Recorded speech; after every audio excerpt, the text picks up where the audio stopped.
NBA veteran na si Dante Cunningham napikon sa depensa ni Chris Newsome.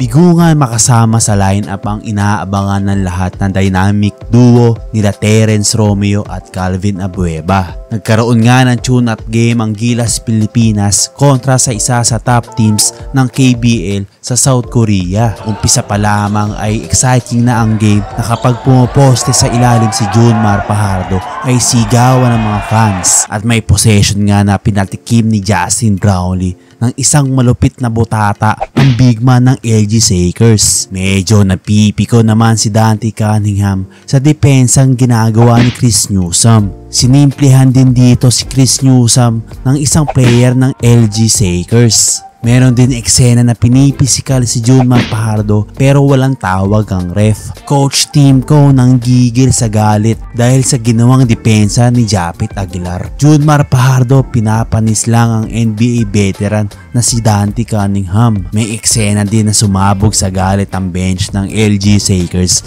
dahil sa mga tawag ng ref. Tara at panoodin ang intense game highlights ng Gilas Pilipinas versus LG Lakers.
Actually, coach, yung Big Time Plays, inano ko nag-comment ako dun sa kanya. Big Time Plays, shoutout pala sa YouTube channel ng Big Time Plays. Thank you so much. Sa mga eksena.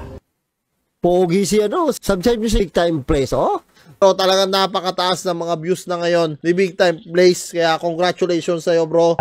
Si Big Time Plays, supportahan niya yan. Magaling din mag-video, tsaka kaibigan natin yan. Yo, shoutout nga pala sa Big Time Plays ng Malabon. Sa mga solid ka big time dyan, kung pwede sana i-follow nyo din ako sa Facebook page natin at tulungan nyo ako mapaabot ng 1,000 followers.